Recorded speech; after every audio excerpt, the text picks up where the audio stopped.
more media. Blockchain news, crypto crews and interviews, keeping you tuned in to the ecosystem.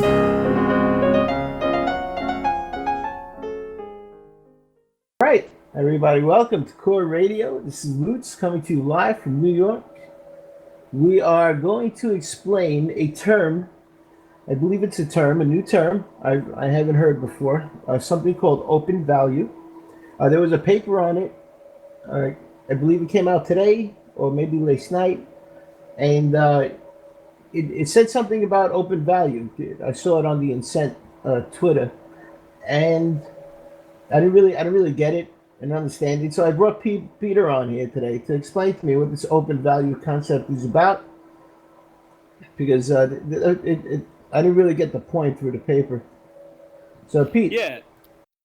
So open, you're going to hear a bit more from me as well, talking about this idea, open value. It's an umbrella term, and we'll talk a little bit about what it means, and it reflects sort of some of the core values, I guess, of our team in Cent, and indeed it's sort of an umbrella term that covers a lot of things that if you're a crypto enthusiast, if you're familiar with Bitcoin, etc., you'll already be familiar with these concepts, this idea.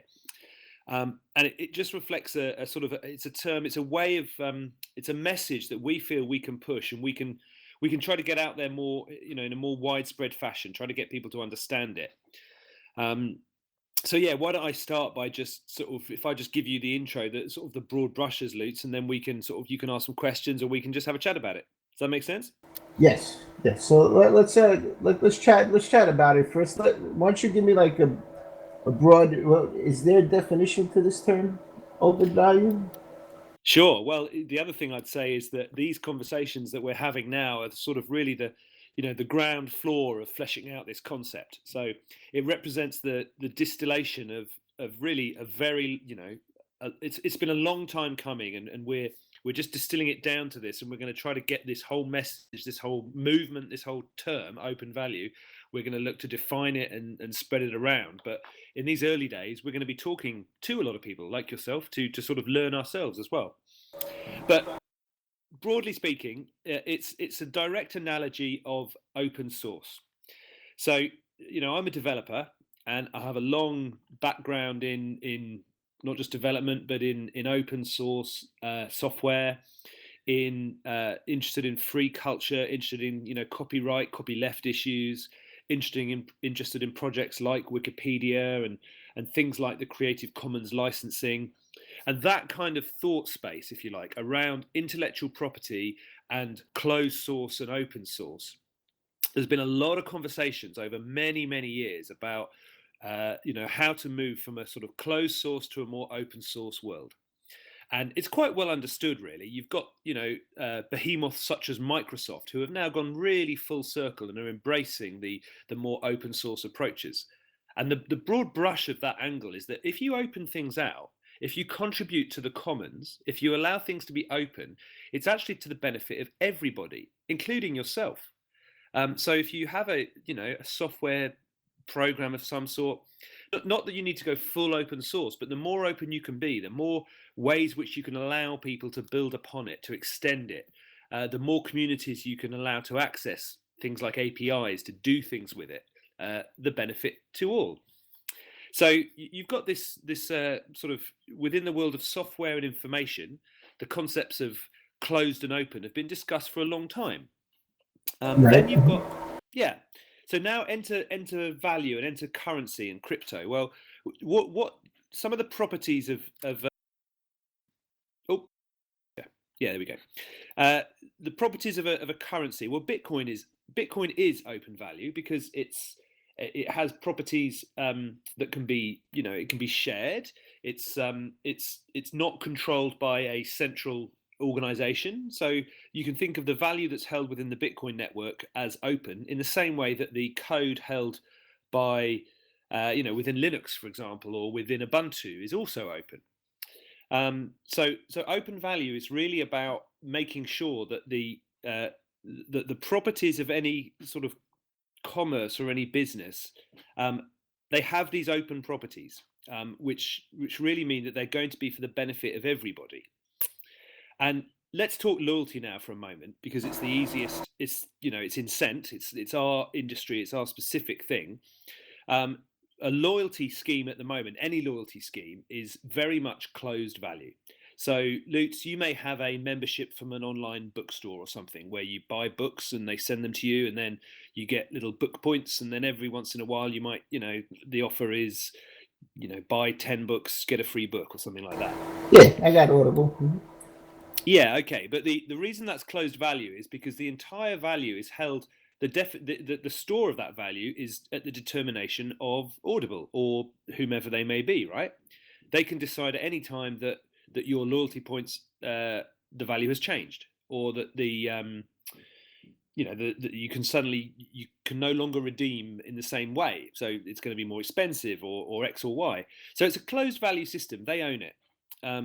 And therefore it hasn't been given to you. Now, the sum total of that, through a variety of sort of, after lots of levels, what ends up is that the consumers end up not valuing it. So it's the direct analogy to closed source. A little application that says you have to pay to install this, and then you don't get to own it, and you have to pay to install it on other devices, and you have to all that kind of sort of older world thinking. What that results in is atrophy and ultimately, death. People stop using those applications because I've got it on my desktop, but I'm not allowed to install it on my laptop. Are you kidding me? I'm not going to do that. That's sort of not going to work. So the same is true of these loyalty schemes, where if someone is giving you value, it has to be open value, because it has to be truly given to you.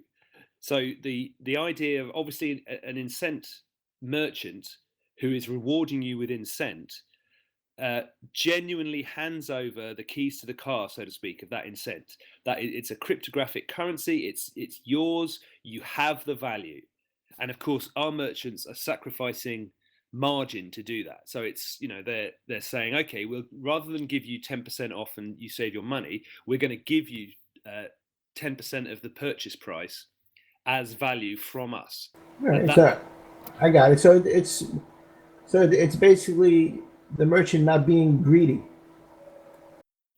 Yeah, that sums it up. Yeah, that's right. Now, the sort of the idea is almost a bit bigger than that, though, because we have to get a little bit into some of the spaces, or some of the ideas that Bitcoinists and crypto enthusiasts are really familiar with. Like the idea of ownership. The idea that everyone that has a Bitcoin, or has any Bitcoin, or bits of Bitcoin, understands that cryptographically that Bitcoin is theirs, even if it's on a blockchain.info wallet. That you can't read an announcement tomorrow by blockchain.info and be told that Bitcoin's not yours anymore. It doesn't work like that. There's the protections. Now, that is an example of open value in action, and that's a concept that right now people who hold Bitcoin struggle to express to friends, acquaintances, other people who don't hold Bitcoin. I'm sure you're familiar with one of the most common questions is, well, who runs Bitcoin? Right. How does right. Yeah. Mm-hmm. I get that all the time. Yeah, so the idea, clearly there's a challenge in presenting the message. It's right. And what people make the mistake of at the moment, or I do, is you try to explain to people cryptography. You try to explain, you start talking about public and private keys. And, if I'm talking to my aunt, she's a wonderful, smart, passionate woman, but she's not going to go there with public, private keys and cryptography. It's too hard. Right. There's also a little idea of property over here also, because when you're given a credit from a store, that credit is still not really a property because you got to spend it with them. But if you get Incent, where you could just cash out for money, or you could use it any way you want, then it really is your property because you say what you do with it, right? So it's that's a classic example, right? You've just been describing to me the fact that it's yours, it's your property, you can do what you da. So what we're sort of pushing is the fact that, how can you tell if something is, is it a thing within this tent or not? If it's a store credit, well, that's not really yours. Right. I like it, thanks. The credit is in their account. It's not, they own the website. Instead, when you get an Incent credit, it's in your wallet. It's yours. You own it. It's your property. That's exactly right. And what with this concept of open value is something that, yes, incent is open value, but open value is also the broader church of explaining that concept of property. It's a little bit, the words you just used were clear to me, right? But they're also a little bit involved. You have to sort of say it's your property, it's yours, you control it. Well, we're looking to pull all that into the umbrella term open value. Right. We have a society that has grown accustomed to being taken. They're okay with other people handling their property. For now. Till something happens. But it's the same thing with our monetary system, right? You hold fiat dollars. It's not yours. They print more of it. They own it. They say what the value is whenever they want. You really don't own that dollar in your pocket. But when you own Bitcoin, you do own that dollar in your pocket because it's the people's choice. What the value of that is. Absolutely. And what we're seeking to do is to build, rather like one of the things that we believe makes Incent a little bit unique is that we're, take as read, we've been around crypto a long time. We're passionate about it. But what we're really passionate about is getting people to use it. It's no longer enough to try to evangelize and tell people how awesome it is. We just need to get it into their hands. We need to get them using it. And this is open value comes in here because that's, to our minds, it's the way of explaining to people, it's one of the most powerful aspects. You understand open source. You know that you don't like it when you buy something, you download an MP3 with digital rights management, and therefore you can't play it on your device. That frustrates you. Right. I find every way to try to crack it. Well, that's what's happening, as you just said, in your wallet right now. That's the very definition of the dollars in your wallet. They're not yours. They're not truly open value. Now, so these ideas with copyright, Wikipedia is a good example here. Wikipedia being free culture, open knowledge, the broad brush mission to allow the sum total of human knowledge accessible to all. It's quite understood that you can create a book from Wikipedia articles and sell it. You can take that knowledge, commercialize it, make money, and you're still doing good in the world. So that information in there is open. It's protected by the licenses. Right. So this is an argument that is, or a discussion that is quite well known, and what our open value concept is about broadening the church of that to include value stroke currency cash. So we bring things in, Bitcoin, as I've said, is open value. It's a setup. There are lots of ways of delivering open value, but it's getting it sort of understood so people can start to analyze for themselves. I would imagine something that I'm quite keen on in the longer term is to develop a set of open value, not licenses, but almost definitions, tests against which we can measure whether or not something truly is open value. Now, this gets really, really important because a lot of the blockchain fintech stuff at the moment, which is a massive, massive industry, is very hazy. You look at Ripple, for example. It's quite interesting to look at what they're doing, but will their projects ultimately be open value or not? We need to have a clear sort of, we as a, in fact, humanity actually, but I won't get too broad. We need to understand whether or not is what you're doing on the right side or the wrong side of history. Are you truly delivering value into the hands of the user? Right. I would say Bitcoin, yes. Incent, yes. Ripple powered bank settlement, yeah, probably not. That's right. Yeah, I'm not a fan of Ripple. Ripple is definitely not. It's my least favorite coin, honestly. Ever since I heard they bent over backwards for the government, I don't really care to use it. I don't care to look at it. I know people make a lot of money on it at times. I'm not a fan. I'm not a fan of cryptos that bend over backwards for governments. Well, funnily enough, you're sort of hitting the nail on the head. So if we take for a moment that open value means that the value is handed to the consumer and it's stored in a unit that is transparent about how it behaves. So, for example, in the case of Bitcoin, it's a proof of work currency. There can only be 21 million ever. We're currently at about, I haven't checked for a while. What are we, about 13, 14 million? something like that. They'll, it's going to be non-inflationary. So all the boxes are ticked. Yes, that is open value. In the case of Incent, fixed supply, or Waves for that matter, fixed supply, proof of stake blockchain, etc., etc. So it ticks all of those things. That yes, that does meet the terms of open value. Right. Finite. That's the finite supply, right? So there's only a certain amount, and at the end of the day, it all comes down to the demand, and the more demand, there's only a certain amount of supply, right? So there won't be more. So No, the so only thing that that can happen is that the demand is going to grow as people use it more, and it'll grow in value.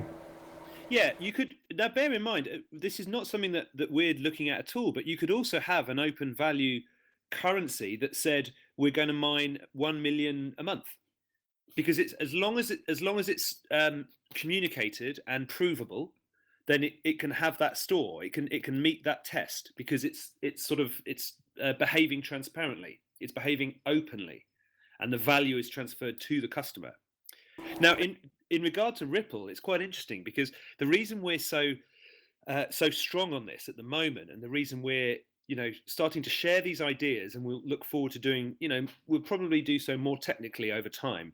But the reason it's paramount is because we're actually, something we share with Ripple is the desire to be within the, what I would term, the grown-up world. We're legal entities behaving in a legal and compliant fashion. As in, we're very keen to sort of talk with regulators about how best to communicate with them, provided they don't come anywhere near the open value concept. They cannot touch that. So you've got the two worlds that we're looking in. We seek compliance, regulation, regulatory recognition. We're happy with all of that stuff. We're happy to be transparent about how the Incent ecosystem works and the nature of how to interface with commerce, but we're not going to compromise one bit ever on the open value principles, which basically are that the supply is fixed and that the consumer who is given the Incent, that Incent is as cryptographically secure as it possibly can be. Okay, so open value is more of a frame of thought. You get a credit, you get an Incent, right? You get an incentive, and if you look at the definition of Incent, it means incentive. I've seen it on 3 dictionary websites already. It's if you get a little Incent, you want to ask yourself, is this a closed value or an open value system that they're crediting, or they're getting this incentive that they're giving me? Is it open value or is it closed value? So you're kind of giving people now this other way of thinking where, okay, I'm getting these rewards, but do I own the rewards? Is it open value, or is it some closed value system that I can only spend on their books or their videos? And by the way, in terms of the risks and the dangers or the problems with a closed value system, it's not some potential risk. It's exactly what happens very regularly with almost every loyalty scheme. They decide there's a big case here in Australia. One of the largest electronic retailers, a shop called Dick Smith. There was a Dick's. You could buy computers there, and batteries and phone chargers and all sorts. And they had a store in every town, in every suburb. Right. They went bankrupt not so long ago. Before they went bankrupt, they did a massive push on selling gift cards. And then the day they went bankrupt, every gift card is worth nothing. Right. And these days you can find gift cards in every type of store. I mean, everywhere I go, you could even see the stationery stores, with the little paper sign in the back of the guy saying, "Oh, we give gift certificates." Yeah. So the risks of closed value aren't, rather like the risks of closed source. I firmly believe this isn't this isn't me saying that I think this is bad. I believe it's empirical. You can look at it and say, look, when you close the value, you destroy the value. Closed value is no value. What you're giving me, if you're giving me something closed value, is useless. It's selfish. It's only to your benefit. How dare you, is the bottom line. Right. Mm-hmm. Yeah, that sounds like a great way of a great new concept to implement. You still got to get it out there though. This would be good for somebody who's a writer out there who wants to write open value versus closed value. If you want to get it to me, we'll push that out as soon as possible. Oh yeah, look, there's no. The other thing is this is like a tide. This is I alluded before, right, to the fact that so Rob and I, who are the Incent team at core, if you like, we're the sort of co-founders. We've spent years building apps and promoting Bitcoin, and we really believe in Bitcoin. It's a wonderful, powerful thing. But there's just something. It's stalled on the grid, to my mind, at the moment. And I think it's hit the boundaries of sort of language and communication. People just on a broader level, they haven't quite got it. And I think it's. I look at the way when Wikipedia first came around, and the way the conversations that used to be had around. Hang on, anyone can edit it. Isn't Doesn't that mean it's useless? And anyone can use it. Doesn't that mean it'll be taken advantage of? And Oh yeah. it took years for those conversations to move slowly around to being, I get it. If you're open, it's better for everyone. Oh, I get it. So we're seeking. We don't want to do this alone either. We absolutely will be writing more, talking more about it. We want to be at the forefront of this. But it's as you said, it's a paradigm. It's a way of thinking about value that I believe will be easier to get traction on a broader base without getting bogged down in public-private keys and distributed blockchains and the real techie stuff, which even people who are interested kind of sometimes find hard to really get. Right. And also, it's also not a certificate. I mean, what Incentive is offering open value. They're really giving you value. I mean, you're getting a currency. I know there's over 900 different types of cryptocurrencies out there, but the fact is, it's a currency. Uh, Even though they want to say it's not, the government wants to think it's not a currency. It's going to be hard to prove that otherwise very soon. But it's an actual currency. You could trade it for Bitcoin and you could cash it in for cash. And it's one that you control. Your incentive is yours. It's as secure as you choose to make your environment. So it's best practice in terms of having the wallet, having the seed, having it protected.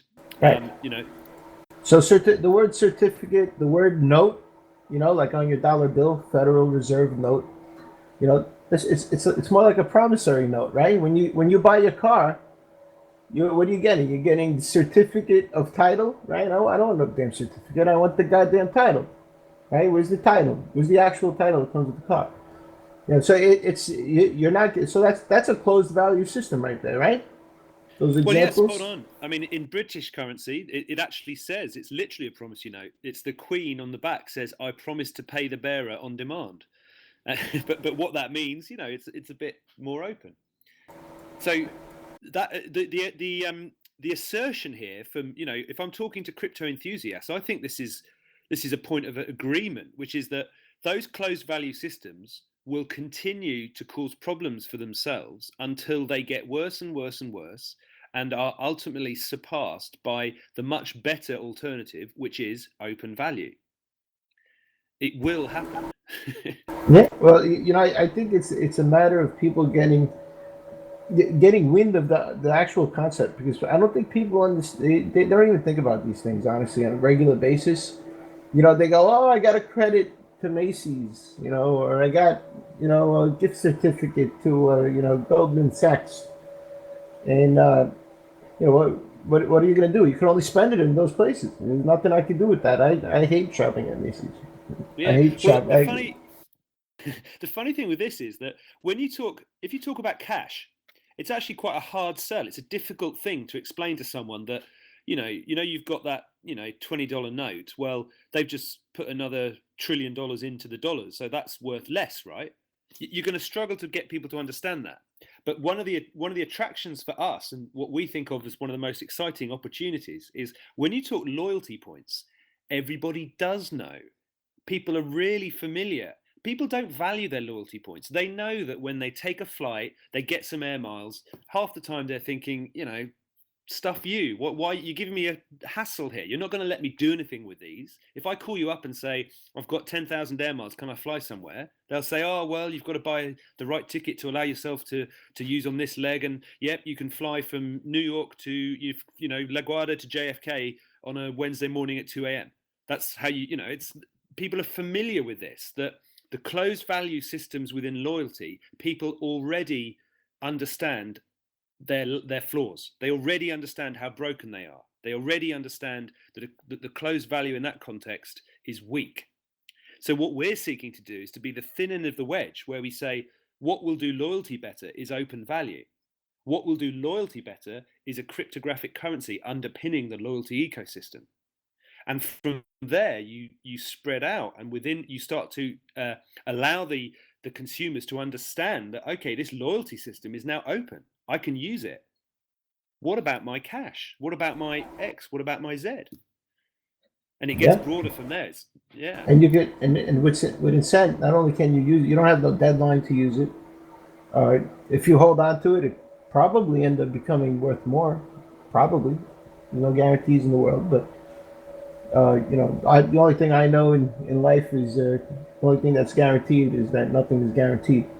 But with the finite supply, and if you took Economy 101, right, that anything with a finite supply will go up in value.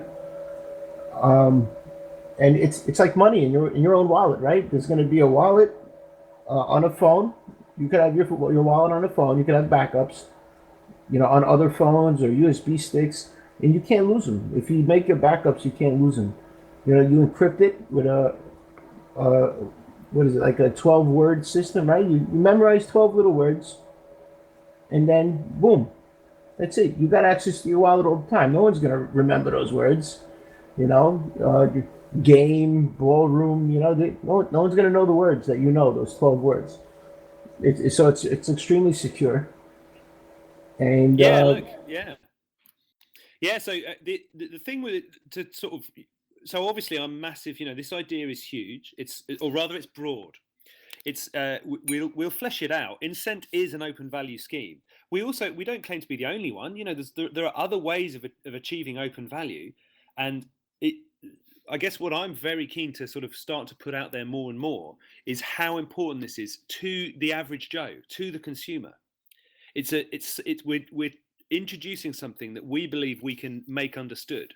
The idea of, because just to drill back to the difference between closed source and open source, people sort of vaguely have that. They understand little bits about that.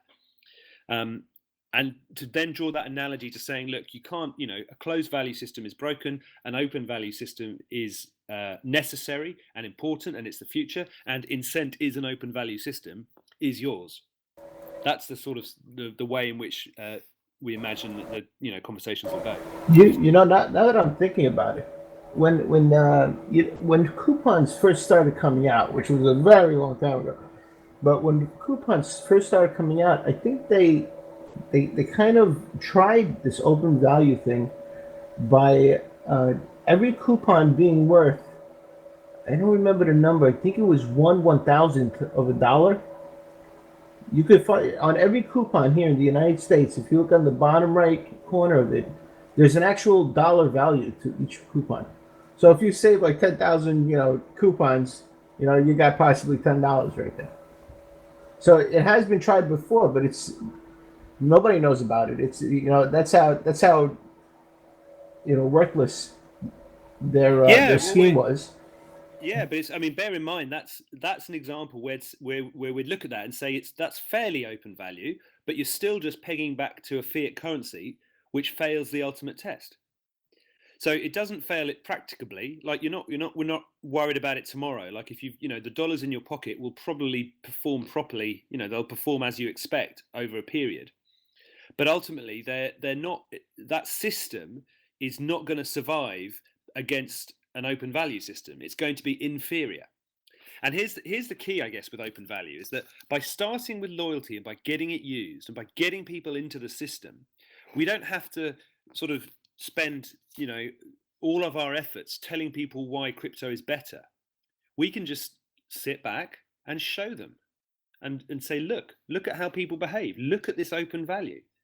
That's, and then that's the sort of the umbrella message by which we hope to be able to turn our customers into evangelists. We'd like nothing more than someone who's holding Incent to go to a merchant who's not and say, I'm not buying from you. I don't want your rubbish loyalty scheme. I want Incent. When you launch Incent, I'll come back and I'll buy my pencils from you. That's the end game here. Yeah, I agree. Eventually, you could have a whole Amazon type marketplace where you could buy everything with Incent on it. You look forward to getting that Incent so that you could go out there and spend it any way you want or just cash it out. Yeah, to be honest, and even more than that, we can have open value ecosystems that interrelate. So it might be that you gain Incent through your day-to-day purchases, but then you're happier with Waves as an underlying currency. So within the app, this isn't on the roadmap right now, but we're talking, for the bigger picture. You can transfer your Incent to Waves. Waves is also open value. Move your Waves to your cousin who's in Indiana, and now they've got it, and they transfer their Waves to Bitcoin because they want to buy a car. These systems interacting and sort of interrelating, as long as they're all open value, we are massively keen on that. That is that's huge. That's the key. But the only systems with which we can interact are open value systems. The second you go to fiat, you've dropped it out of the open value chain and you've borne the risk of that fiat currency. So it's suboptimal. And this is the core for why people are so, the biggest crypto enthusiasts are so convinced that the fiat systems are going to, come tumbling down, because they know that the system is broken. They know that it's closed, and it will not only have weaknesses, but those weaknesses will create negative feedback loops of even more weak, like you start quantitative easing, so you have to carry on, so you have to go even bigger. And it's, this race, this sort of debt bubble, this fictional world that we live in right now, where, every man, woman and child owes X amount of dollars, which is, of course, it's a zero-sum game. We made up money, but the world economies are reliant upon it. But the carousel stops. And when the carousel stops, its open value systems will be the only ones that retain their integrity. It's based off, our economy is based off of debt at the moment. But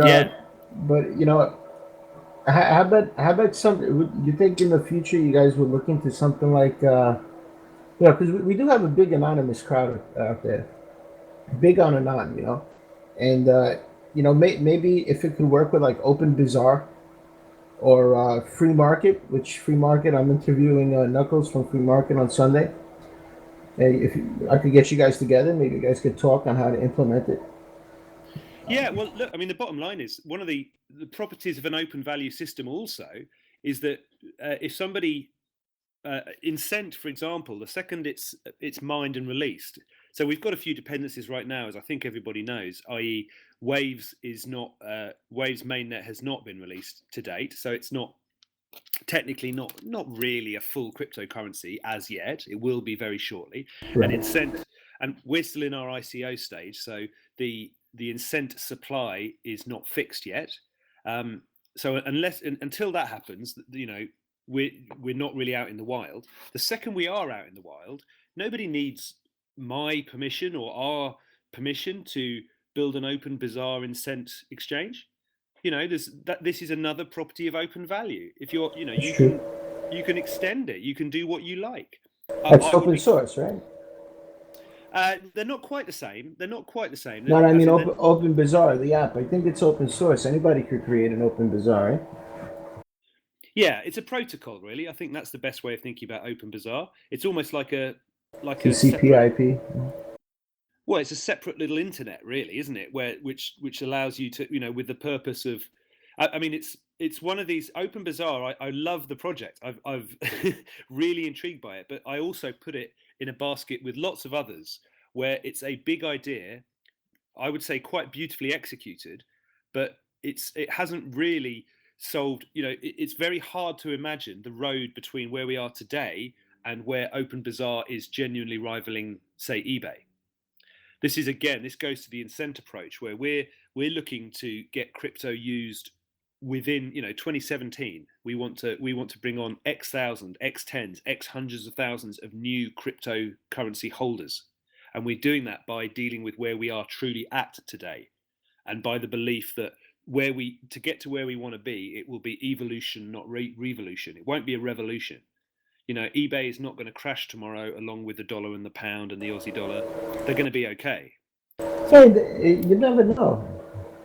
Oh, I wouldn't. Sure, that absolutely, you could be right, but I think as a true, as someone that really believes in the power of, not just open value, but the freedom and the values within cryptography and cryptocurrency, I don't think it's enough to say we're better. Come on to Open Bazaar. So I think people will just naturally gravitate to it. Just like they're doing now. You can see it with Bitcoin. People they want to preserve the value of what they have, and they're investing in Bitcoin. We have the candidates. We have the president. The presidency. They're running for president right now, and it all depends on who gets in. If Hillary gets in, it's going to be horrible. We're going to see. We're going to see the market. I'm pretty sure about it, man, because it's going to be a continuation of Obama, dude. And Obama's doubled the debt in the 8 years he's been in office. He's doubled it. He's done more than all the presidents combined. He's added more debt than all of it combined. Without going, it's going to crash. Too deep. It's going to crash. Yeah. The whole system's going to crash. I love the idea of. I'm not fear mongering you. I'm just saying. In 2008, we had a little crash, man. It's nothing compared to what's going to happen next. Nothing. Well, I love the idea of people going about their regular day-to-day business, onboarding to Incent, and then being introduced to this whole concept, this whole idea, and then for themselves deciding with both feet that Open Bazaar is better. I want to be part of that funnel. So it moves people. I guess what I'm talking about is that our mission, as we see it, is to integrate with the way retail and commerce is happening today.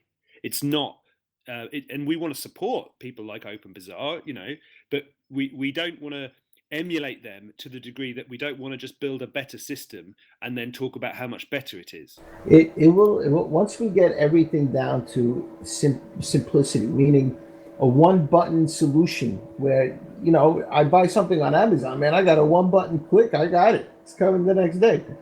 Once we get something like that with Open Bazaar, that's it. People are going to gravitate to it. Knowing that it's anonymous like that, meaning that the people who run your account, the people who work for Amazon, don't get to see what you buy, and the credit card companies don't get to see what you buy. Because there's such thing as privacy, man. I don't want to get too graphic, but say there's a chick out there, she wants to buy a sex toy. You don't want people to know about that stuff, right? You don't want even people you don't know, but there are people out there that look at your account all the time. The credit card company you bought it with is looking at your purchase. There's tons of people that see everything you buy. You have no privacy whatsoever. So interestingly enough, you've gone. There's an intersection here because you've got the idea of open value, as in what's yours is yours, and it's within a system that is transparent and has the properties of open value. So, for example, it's non-inflationary in some way, or it's either fixed supply, or it's communicated clearly. It's not subject to things like quantitative easing. So that's the value side, and then you've got the other bit about the properties of crypto, that if the property is yours, then it can be made anonymous by the fact that you can transfer it, outside of any personally identifying information.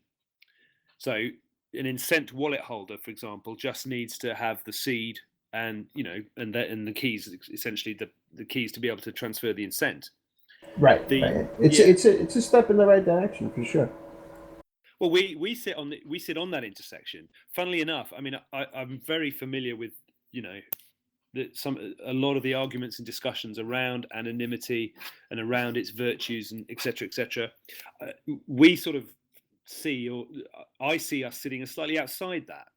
We are, we may well, for example, if we want to look at allowing people to interface in and out of fiat, which we probably will. We like, that's probably a useful thing. Then those fiat providers, for example, in my jurisdiction, it's Australian dollars, have AML, KYC, that's anti-money laundering, know your customer regulations that we have to abide with. And we'll probably go along with that. This goes to what I was saying about the incent piece is open value. We'll communicate clearly that moving it in and out of Aussie dollars, well, that's a fiat system, and you're going to sacrifice a lot of things. You're going to you can't be anonymous and have us pay you money, mainly because that's against the law. Right. No, I understand that completely. But eventually, I believe that there will be some type of anonymity third-party system that could probably do the job without having to, so you'll have your normal method, right? And you'll have your anonymous method of buying things. So you should have both options. I mean, in life, you should be able to, put public what you want to put public, and what you don't want to put public shouldn't be out there for other people to see. You should have that decision. Yeah, well, we've seen the rise of Zcash, right? I mean, this is sort of exactly, you've hit the heart of it there. That's what it's all about. The idea that you'll have, significantly enhanced privacy to the nth degree, really, and that's clearly a popular thing. Yeah, it definitely is. But you can also see, right, that it's not intrinsic to open value. You can have very strong, a complete lack of anonymity and still have open value. But open value is something different. We definitely took a crossroad somewhere, but open value is something. It's that I'm thinking it's more like a frame of mind that people need to start looking at. It's the concept of closed value versus open value, which nobody knows about yet. But incentive is going to be the people who's going to bring that to people, to the stores out there and to the society. They're going to understand when they get an incentive that they're going to be able to use it anywhere. What a freedom that you're going to have. It's going to be amazing. And if you don't want to spend it, you cash it out. I mean, that's freedom. That's your property. You own it. That it's like fully yours. Why wouldn't you want anything other than property? Right? Property is very important. But then, on the other hand, funnily enough, in today's age, there aren't many things. Not a great deal of property actually is yours. Trust me, I know real estate. It's real estate. The king owns everything. I know. Trust me. That's why we pay property tax. Exactly. if it's your property, why do you pay property tax? Right? I had a fight with a guy at work. He's like, it's my car. I have no idea what you're talking about. And I'm like, all right. So why do you pay registration? Why do you pay that? If it's your car, why do you have to pay it? Yeah, so look, you've hit the nail on the head. I think all of us crypto enthusiasts and people who are familiar with this space, we've got a lot of sort of deeper understanding up there. But I think we do. The real power, to my mind, of what we're trying to do here with open value is to give it a really easy to communicate, easily communicable umbrella term. That you get one that can be really easily got. Is that yours or not? Is it closed value or open value? Can someone else change the value of your air miles? Right. If I get an Audible credit, I'm technically not owner. I don't own it. I'm a partner with the people who own Audible because they're the only ones I could spend it with. So technically, they're partners in this credit that I got. Yeah, they've been generous enough to give you the chance to give them more money. Thank you. Exactly. I mean, that does nothing. How about if I never want to buy a book again? Well, and of course, I'm to a degree when we're talking, and even probably the vast majority of listeners, right? There's one of the funny things about open value is how it isn't anything new. What we're attempting to do is to sort of line up a series of things that we all know because we value these things, and to make it easily communicable, and then to work together on sharing information. So how we can get to the point where something can be easily assessed. Can we look at something and then how do we quickly, or what's the easiest way to get to whether something is open value or not? And that's something that you'll look to us. We're going to be putting that out there fairly soon. Our sort of first take on that. For this is what it has to be, and you're going to hear words like fungibility and and the ability to transfer and all that sort of stuff, because you can't avoid sort of topics about the nature of money and the nature of value within that. Right. Well, Yeah. you could look at the history of money. You can see how many times we've changed from clamshells to sandbags to this gold and silver to these paper things, and you'll see eventually. I believe it's going to all go into the crypto space. It's all going to go in there.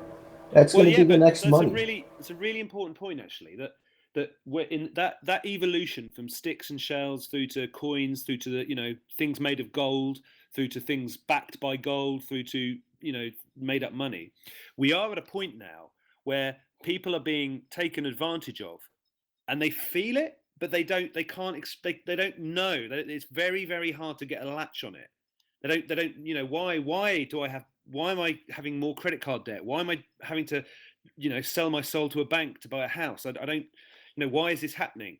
And it's a time now where the system is serving the purposes of a very few people for whom it enormously rewards. But the people that are taken advantage of by that are almost befuddled, right? Intentionally. That's why you with loyalty schemes, for example, that's why they give you bonuses. Fly this weekend and we'll give you double miles. And being pattern spotters that we are as humans, we like that. We go, oh, brilliant, I'm getting double miles. But then we also have this underlying feeling of, but what am I going to do with them? Right, where the hell am I going to go? Yeah, so the real heart of open value is to start to is education, and it's allowing people to assess and to the series of easy to understand and digest properties of a system which works to your advantage. Here's why Bitcoin is good, because it's open value. Here's why Waves is good, because it's open value. Here's where Incent is good, because it's open value. Here's where your loyalty scheme, and to a degree your paycheck, here's where they are closed systems and they need to evolve. So in much the same way that open culture is just an enormously powerful term, right? And there's lots and lots of hundreds of academics and thousands of talks and tens of thousands of papers on that subject. There's actually very little right now dealing with value and exchange of value on that sort of cultural philosophical level, which open value is. It all deals with the nuts and bolts. It's all about cryptographic exchanges and keys and blockchains and which is fascinating to me, but it's never going to speak to that underlying feeling of disquiet that I think we all believe, or I certainly do, is out there with the existing systems. Right. And the reason it's out there is because they're closed value, and they're wrong. Yeah, well, this is all people know. This is what they've become accustomed to. They've fallen into a drifting type of frame of mind where they drift through life. They don't think. They're not thinking with their heads, and unfortunately, they just go day after day, and it's kind of what the devil imposes upon people. That's his trick. He wants you to drift. He doesn't want you to use your mind. He wants you to be a slave for the people who do think out there. And you gotta wake up eventually, and you have to see, what am I getting? What the hell's going on here? I mean, my parents, when they went out, and they were young, they brought $3 with them, $5, man. I go out, man. I can't leave the house with less than $100 these days. What am I gonna get? Between a movie and a dinner, you can't leave the house without less than $100. You're not gonna get anywhere, right? Well, we could go. I mean, once you start to peel it back, we could talk for a very long time about all those things and about how, younger adults now they're not so much individuals as they're little machines of debt. Let's give them some debt from school. Let's give them some debt from credit. Let's encourage them this, and then we'll keep them on the hamster wheel. That kind of thing. Yeah, no, we're on the hamster wheel every day with the. You go out there, you spend money, and they tax you on it. You get money on your paycheck, they tax you on it. You get it, and they tax you, and then you go spend it, they tax you again, and then at the end of the year, they tax you again. I mean, it's.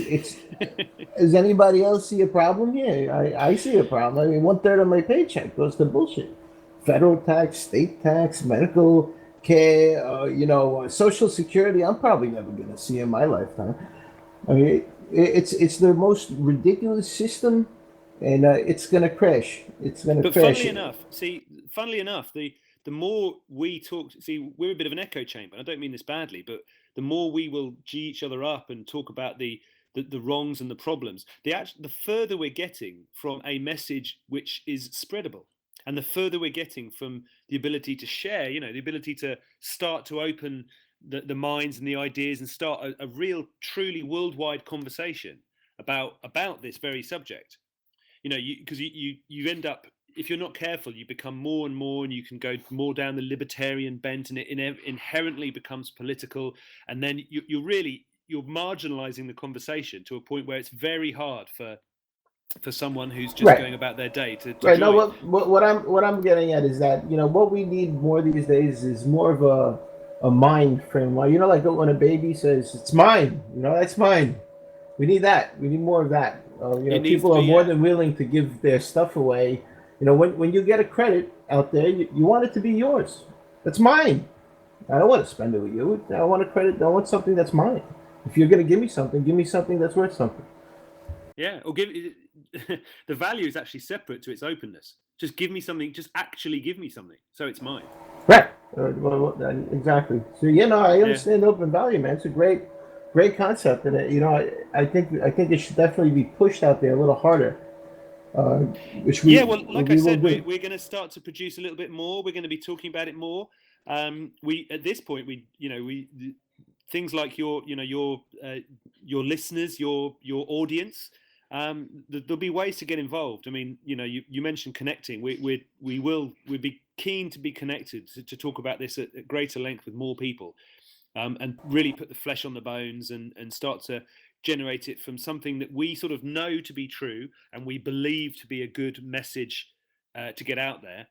That's where we're at right now. And then the way in which we share it and spread it, well, we're going to be asking for lots of help with that. Right. This is a great message, actually, because when I push, I actually advertise my shows. That's why I get the listenership I do. I put a couple $100 on Facebook boosting and a couple $100 on Twitter. Here and there, I spread it around, and I get that's how I get the listeners I do. And the difference is I don't put a lot of advertising in stuff that's too technical, because the mainstream people don't understand this stuff. But with something like this, open value, they could understand that you get something and it's yours. It has actual value. You can spend it anywhere. You could cash it out for cash and go grocery shopping. Spend it where you got to spend fiat. So that's something that's yours. That's great. And then the closed value part of it, they'll start recognizing. I think it's the fact that people have to start recognizing what closed value is. What the value that they're being given is no longer as incentivizing as it used to be. Now that they understand that that's a closed value incentive. Exactly. Yeah. Look, you're hitting the nail on the head, Lutz. This is exactly the way we're that's exactly it. Yeah, no, I get it, man. That's great. It's great work. I like the concept. I'm happy you explained it to me. I'm a very libertarian person, as you can tell. I get very upset when people take my money. Well, what's interesting though, again, we're going to have to draw. I'm going to have to go in a little bit fairly soon, but the open value piece of it doesn't speak to the politics of it. Like I said, we are as a team in Cent. We're keen to work with regulatory oversight. We're happy with that. We're happy to be a legal entity in the world with real people out there in front. But we are absolutely going to guarantee the open value nature of our ecosystem. Yeah, sounds good. Yeah, you got to start there. That's important. You have to start in the game. You have to be on their side. You have to play by the rules, But eventually, I foresee, third party programs and softwares and services, decentralized possibly, that will convert transactions into more anonymous transactions. So, which we have with Bitcoin already. Which you could trade in your incent, right? Get some Bitcoin and do the same thing. That's the nature of open value. If it's truly open value, it plays nicely with anything else that's open value. There are no limits. It's yours. And on that topic, it's let's get on. Let's talk about Incent for a couple of minutes. Incent is built on Waves, right? Yeah, so Incent is well, it's not yet. It will be mined following the close of the ICO, and it'll be a digital asset on the Waves blockchain. That's exactly right. As a developer, what benefits do you see about the Waves blockchain? I mean, it's faster, right? It's a faster Well, blockchain than yeah, normal Bitcoin. Uh, are you able to build apps on top of it? Tell me about why you like Waves and why you chose it. yeah. So uh, the big one, without getting too technical, the big one is that Bitcoin is a proof of work blockchain, and Waves is a proof of stake blockchain. So broadly speaking, to earn Bitcoin and to transfer Bitcoin, in fact, to have a transaction confirmed, somebody somewhere is guessing the answer to an incredibly complicated maths problem, right? That's proof of work. So that's what hashing power is. All these people guessing the answers and working and then confirming the blocks. On Waves, proof of stake means that by holding Waves, you get to confirm blocks according to your stake in the Wave system. So broadly speaking, it's sort of making the assumption that if you have value in the system, you are reliable to retain that value. That's a kind of very overview thing about proof of stake, and I think Waves is actually a least proof of stake. So it means that you can deposit your Waves with nodes and allow those nodes to confirm blocks for you. So that's the difference, and the advantage is, as you've said, yes, speed. So it will, it can handle. It's not going to have any of the issues going forward that Bitcoin is struggling to work out, to do with block size, to do with, I think the blockchain's pushing 100 gigs now. Well, yeah. Yeah, so it's becoming unwieldy, and it's becoming, the number of unconfirmed transactions on the network is worrying, right? If you look at that, that's sort of, okay, if this gets much worse, it's going to become a real problem. Right. So we like Waves. We like proof of stake. We like Waves. Great fans of Sasha and the team. In terms of the technical infrastructure, the way that Scorex has been developed, and the fact that it's Sasha's track record of delivering, and the fact that we back Waves in that sense technically. In a way, just to confirm it, in terms of open value, it's immaterial. I mean, you can transfer your Waves, if there'll be an exchange in some way to move them around. But for our purposes, we're really happy to be on the Waves blockchain. I heard Waves is going to have a decentralized exchange, right? Like a DEX. So you'll be able to trade right on Waves, cash them in, exchange them right on the Waves platform. Yeah, look, the bigger picture with Waves will be not just a single, it'll be all sorts of things. There's all kinds of functionality. And in fact, that's where this concept of open value is quite interesting, because, as I said, open value systems integrate seamlessly, because if it's open value, people are free to move them between.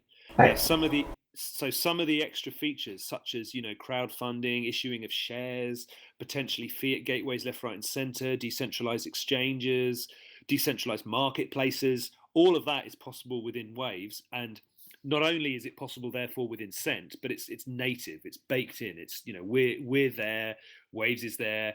You'll get all the goodness of all these new functionalities and things, and we're very excited about that. That's more midterm. It's more long term, frankly. That sounds good. I know I'm squeezing you on time, but I always like to get a third party developer's point of view on another blockchain. You know, and it always helps me out too. So and it helps people out there out. Understand. The value. Because of course, if you talk to the people themselves, the developers themselves, they're going to say great things. But when it's coming from a third party developer, somebody else that isn't a developer, on the Waves team, it's always a good all around, message, to get out there. If like if I asked you right now, compared to Ethereum, and what are the differences between Waves and Ethereum? Yeah, well, look, I'm a big. I hold Ether, and I'm a big fan of Ethereum, but it's not at a state of maturity where we could. We obviously looked long and hard in terms of incensed because there's some potential on Ethereum that's really cool. But in all good conscience, it's not reached a level of maturity. And to be honest, I don't think they've got some of their concepts down. The very nature of, is a hard fork a good thing or a bad thing? They don't know. They disagree. It's hard to decide. Right. They say all from what I know, I always thought it was a really bad thing, but according to them, it's just growing pains, right? Well, exactly. So that, and it's not. I don't think that's not. I don't mean that as a kind of gotcha, like a pie in the face. Aren't they idiots? It's more indicative of the fact that the smart contract ecosystem. I do believe Ethereum will get there.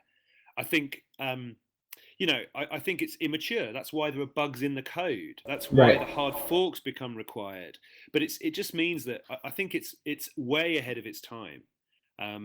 Which is not a bad thing. Get in early, hold some ether. I think that would be good advice in my opinion. But from my point of view, as leading a team that's technically trying to, we want X amount of merchant volume happening next year. Not a good fit.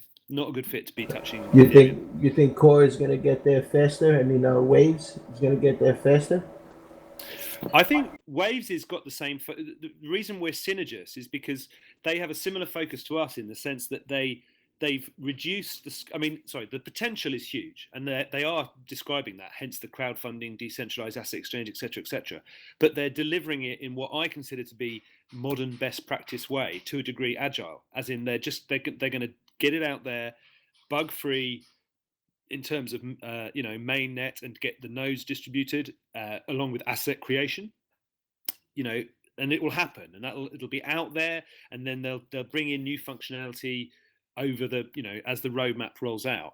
But they're focused on doing it. This is the key. It's the focus on the action. It's not focused on the perfect system. That old phrase, "Perfect is the enemy of progress." Right. To a degree, that's where Ethereum is at. They're building a perfect system. Good luck. It's really, really awesome. I can't speak highly enough about the caliber of the people involved, and I think the technology is a thing of beauty. But in its attempt to reach for perfection, it's not actually usable, in my opinion. Right. You keep perfecting your technique, but you never get to the climax. I'm not really sure what I'm talking about there, but that makes sense. Yeah. I'm going to have to wrap it up, Luke. So I'm going to All right, man. Sounds good. I was really good having you on. Yeah, no, thanks for being here. But listen, I'd love to come back. We'll talk. We'll do this little and often. I hope if available, it'd be good. Yeah. Yeah, I come home from work, man. I relax. I do this radio show. That's what I do, man. I don't take it too serious. You can't take life serious. You never get through it. Well, on that note, I'll love you and leave you. Thanks so much for your time. It's been an absolute pleasure, and I look forward to coming back. All right, Pete. See you later, buddy. Everybody, we had Pete on from Incent. He was the developer. He is the developer. He is the. Forgive me, I had some wine. So he is the developer of Incent. I believe they're going to have another person soon, and they're doing big things. It's open. This open value system, the mind frame. I think of it more of a mind frame because we got to get other people to start thinking of it. The way he explained it just here, open value. Are you getting open value when they give you something? Is it really yours? Can you use it? Can you use it any way you want? Can you cash it out and buy some milk with it? It's not really good. You gotta go buy another book, right? I could download it. I could get it on BitTorrent if I want. Why would I buy it again, or buy something else that I could get for free? But you get the point. You don't want to get into that vicious cycle of constantly getting credits for things that you don't really need to buy. You end up buying because you got this credit. But you don't need it. You need milk. You need food on the table. You could cash in your Incent, and you could buy food and feed the kids. That's stuff you need. You're not forced to buy something you don't need. All right. So on that note, guys, Lutz is going to be out. I'm going to go relax and get ready for work tomorrow. Everybody have a wonderful night. Thank you for joining us. Love you all. Buonanotte. Waves Platform is a decentralized platform with loads of real-world solutions running on blockchain. Wavesnode.net is providing a professional node on the Waves platform, hosted in our own data center. If you are holding Waves tokens, you can lend them with the LPOS system to our big node. The leased tokens are always in your account and under your control. It is like leasing staking power. By leasing on our powerful, stable and trustful node, you are generating transfer fees and will be rewarded with Waves. The bigger our nodes balance, the higher your rewards. Wavesnode.net can help you achieve increasing your stack and making the Waves platform stronger in just a few easy steps. So please, open your Waves Lite client and lease your tokens at wavesnode.net. Don't forget to follow us on Twitter at wavesnode.net.